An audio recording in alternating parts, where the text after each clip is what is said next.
ലോക്സഭാ തെരഞ്ഞെടുപ്പിൽ 3-ാം സീറ്റ് വേണമെന്ന മുസ്ലിം ലീഗിന്റെ ആവശ്യത്തിൽ നിർണായക ചർച്ച നാളെ. കൊച്ചിയിലാണ് ഉഭയകക്ഷി ചർച്ച നടക്കുക. ചർച്ചയ്ക്കു പിന്നാലെ മുസ്ലിം ലീഗിന്റെ നിർണായക യോഗം ചൊവ്വാഴ്ച ചേരും. ആ യോഗം എന്താകും? നിർണായകം തന്നെയാണ് അല്ലേ?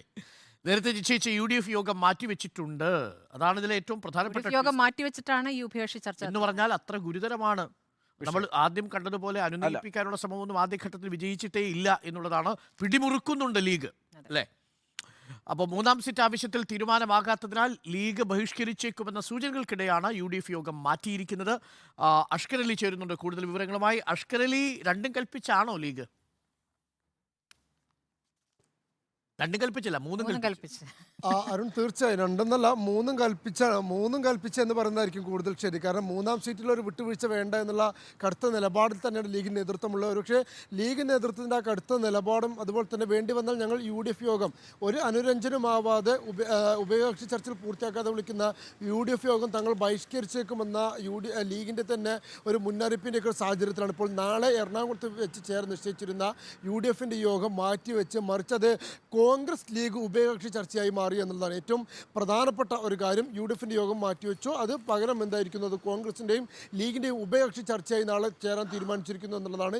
ഈ നാളെ ചേരുന്ന എറണാകുളത്ത് വെച്ച് നടക്കുന്ന ഉഭയകക്ഷി ചർച്ചയിൽ തന്നെ അന്തിമ തീരുമാനം ഉണ്ടാവണം എന്നുള്ളൊരു ആവശ്യം ഇപ്പോൾ ലീഗ് കോൺഗ്രസ് നേതൃത്വത്തിന് മുമ്പായി വെച്ചിട്ടുണ്ട്. കാരണം 27-ാം തീയതി മുസ്ലിം ലീഗിൻ്റെ നേതൃസമിതി യോഗം വീണ്ടും മലപ്പുറത്ത് വെച്ച് ചേരാൻ പോവുകയാണ്. ഇതിൽ ലീഗിൻ്റെ നിലപാടും സ്ഥാനാർത്ഥി നിർണ്ണയം അടക്കമുള്ള കാര്യങ്ങളിലും അന്തിമ തീരുമാനമെടുക്കുകയാണ്. അതിനു മുമ്പ് എന്തായാലും ഉഭയകക്ഷി ചർച്ചകളിൽ തീരുമാനമുണ്ടായേക്കണം എന്നുള്ളതാണ് കോൺഗ്രസിന് ലീഗ് നൽകുന്ന മുന്നറിയിപ്പ്. കഴിഞ്ഞ ദിവസങ്ങളൊക്കെ തന്നെ കോൺഗ്രസ് നേതൃത്വം അതുപോലെ തന്നെ ലീഗ് നേതാക്കളും തുടർച്ചയായി ഫോൺ വഴിയുള്ള ചർച്ചകൾ തുടർച്ചയായി നടത്തിക്കൊണ്ടിരിക്കുന്നുണ്ട്. പക്ഷേ കോൺഗ്രസ് നടത്തുന്ന അനുരഞ്ജന നീക്കങ്ങളൊന്നും ഇതുവരെ വിജയിച്ചിട്ടില്ല. ഒരു അനുരഞ്ജനത്തിനും വഴങ്ങാതെ 3-ാം സീറ്റ് എന്ന ആവശ്യത്തിൽ കടുപ്പിച്ചുകൊണ്ട് തന്നെയാണ് ലീഗ് മുന്നോട്ട് പോകുന്നത്. ലീഗ് പക്ഷേ ഇപ്പോഴും പ്രതീക്ഷിക്കുന്നത് 3-ാം സീറ്റ് അല്ല എന്നാണ് നമുക്ക് മനസ്സിലാക്കാൻ സാധിക്കുന്നത്. കാരണം 3-ാം സീറ്റ് ലഭിച്ചില്ലെങ്കിൽ പോലും ജൂണിൽ ഒഴിവരുന്ന രാജ്യസഭാ സീറ്റിൻ്റെ പ്രഖ്യാപനം അതെങ്കിലും ഇപ്പോൾ നടത്തണമെന്നുള്ള ആവശ്യമാണ് മുസ്ലിം ലീഗ് മുന്നോട്ട് വയ്ക്കുന്നത്. പക്ഷേ അത് തങ്ങൾക്ക് കഴിയില്ല എന്ന് കോൺഗ്രസും വ്യക്തമാക്കിയതോടെയാണ് ഇപ്പോൾ ഈ ഉഭയകക്ഷി ചർച്ച കോൺഗ്രസ് ലീഗുമായുള്ള ഉഭയകക്ഷി ചർച്ച തന്നെ നിലച്ചു പോകുന്ന അനിശ്ചിതത്വത്തിലേക്ക് പോകുന്ന ഒരു സാഹചര്യം ഉണ്ടായിരിക്കുന്നത്. ഇനി AICC ഇടപെട്ടാലും ഹൈക്കമാൻഡ് ഇടപെട്ടാൽ പോലും തങ്ങളുടെ നിലപാടിൽ മാറ്റമില്ല എന്ന് ലീഗ് അവ്യക്തമായി പറയുകയും ചെയ്തിട്ടുണ്ട്. നിലവിൽ ഇനി വരുന്ന 27-ന് മുസ്ലിം ലീഗ് എടുക്കാൻ പോകുന്ന യോഗം നിർണായകമാകുന്നതും അതുകൊണ്ട് കൂടിയാണ്. ഏതെങ്കിലും തരത്തിൽ ഇവർക്ക് 3-ാം സീറ്റ് വിഷയത്തിലോ അല്ലെങ്കിൽ രാജ്യസഭാ സീറ്റ് വിഷയത്തിലോ ഉറപ്പോ പ്രഖ്യാപനമോ കിട്ടിയില്ല എങ്കിൽ ഒറ്റയ്ക്ക് മത്സരിക്കുന്നതടക്കമുള്ള കാര്യങ്ങൾ ആലോചിക്കുമെന്നാണ് ഇപ്പോൾ മുസ്ലിം ലീഗ് നേതൃത്വം സൂചിപ്പിക്കുകയും ചെയ്തത്. അത് കോൺഗ്രസിനെ സമ്മർദ്ദത്തിലാക്കിക്കൊണ്ട് തന്നെയാണ് ഇപ്പോൾ നിലവിൽ ലീഗിൻ്റെ മുന്നോട്ട് പോക്ക്. അത് ഏത് വിധത്തിലായിരിക്കും നാളത്തെ ചർച്ചയെ സ്വാധീനിക്കുക എന്നുള്ളതും ഏറ്റവും പ്രധാനപ്പെട്ട കാര്യമാണ്. ലീഗിനെ ഒഴിച്ചുള്ള ഒരു മത്സരം എന്ന് പറയുന്നത് കോൺഗ്രസിനും പ്രത്യേകിച്ച് മലബാറിൽ ഏറ്റവും വലിയ വെല്ലുവിളിയാണ്. ഒട്ടുമിക്ക മണ്ഡലങ്ങളെയും അത് ദോഷകരമായി ബാധിക്കുകയും ചെയ്യും.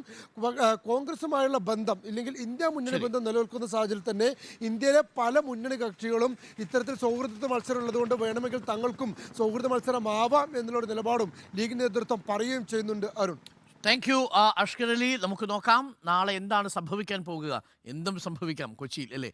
ഇടതുമുന്നണിയുടെ ഭാഗമായി ലീഗ് വരുന്നത് കൂടാതെ പിന്നെ ലീഗും കോൺഗ്രസും തമ്മിൽ ഒരിടത്തും ഈ സൗഹൃദ മത്സരം ഉണ്ടായിട്ടില്ലല്ലോ തദ്ദേശ സ്ഥാപനങ്ങളിലെല്ലാം. ഒരിക്കലും ഉണ്ടായിട്ടില്ല. അങ്ങനെ സംഭവിക്കുകയാണെങ്കിൽ അത് കേരള രാഷ്ട്രീയ ചരിത്രത്തിലെ തന്നെ അപൂർവ സംഭവങ്ങളിൽ ഉണ്ടാവും. ഇടതുമുന്നണിയുടെ ഭാഗമായിട്ടുമില്ല, UDFിനോടൊപ്പം നിന്നുകൊണ്ട് കോൺഗ്രസിനോട് സൗഹൃദ മത്സരം. അതെ, അത് ഭയങ്കര പ്രശ്നമാണ്. മാത്രമല്ല അങ്ങനെ സംഭവിക്കാനുള്ള സാധ്യത വളരെ ഒരു മുന്നണി മര്യാദ, മുന്നണിയുടെ ധാർമ്മികതയൊക്കെ ഉയർത്തിപ്പിടിക്കുന്ന ഒരു രാഷ്ട്രീയ സംഘടന തന്നെയാണ് ലീഗ്. ഒരു സമുദായത്തിൻ്റെ രാഷ്ട്രീയ സംഘടന ആയതുകൊണ്ട് തന്നെ സാമുദായികമായ ഒരു അച്ചടക്കം കൂടി ആ രാഷ്ട്രീയ പാർട്ടിക്കുണ്ട്. അത്തരം ധാർമ്മികതകളൊക്കെ ഉണ്ട്. അപ്പോൾ അതുകൊണ്ട് മുന്നണിക്കുള്ളിൽ തന്നെ അത് സംസാരിച്ച് പരിഹരിക്കപ്പെടുമെന്നാണ് ഞാൻ വിചാരിക്കുന്നത്. രാജ്യസഭാ സീറ്റിനാണ് ഏറ്റവും ഒടുവിൽ ശ്രമിക്കുക. കാരണം വെച്ചാൽ ഇപ്പോൾ ഏറ്റവും പ്രബലമായിട്ടുള്ള 2-ാം കക്ഷിയാണ്. UDFൻ്റെ നിലനിൽപ്പ് എന്ന് പറയുന്നത് തന്നെ ലീഗിൻ്റെ ഒരു അടിത്തറയിലാണ്. അതെ അതെ, എല്ലാ സീറ്റുകളിലും UDFൻ്റെ വിജയിച്ചു വരുന്നതിനകത്ത് നിർണായകമായ പങ്കുള്ളത് ലീഗിനാണ്. ആർത്ഥത്തിലൊക്കെ അവർക്കത് ഒരു അംഗീകാരം ലഭിക്കേണ്ടതാണ്. രാജ്യസഭയിൽ ലീഗിന് സീറ്റ് കിട്ടുന്നതിനേക്കാൾ ഞാൻ ഇപ്പോഴും നിൽക്കുന്നത് ലോക്സഭയിൽ ഒരു സീറ്റ് കൂടി ലീഗിന് അവകാശപ്പെട്ടതാണ്. ലീഗിന് അത് കൊടുക്കണം. അത് കോൺഗ്രസ് ആണ് തീരുമാനിക്കേണ്ടത്. പക്ഷേ സിറ്റിംഗ് MP ആരെ ഒഴിവാക്കും? കണ്ണൂരിൽ എന്തായാലും KPCC പ്രസിഡന്റ് തന്നെ മത്സരിക്കും. വടകരയിൽ താല്പര്യമില്ല, അവിടെ K മുരളീധരൻ തന്നെയാണ് നമ്മൾ മനസ്സിലാക്കുന്നത്.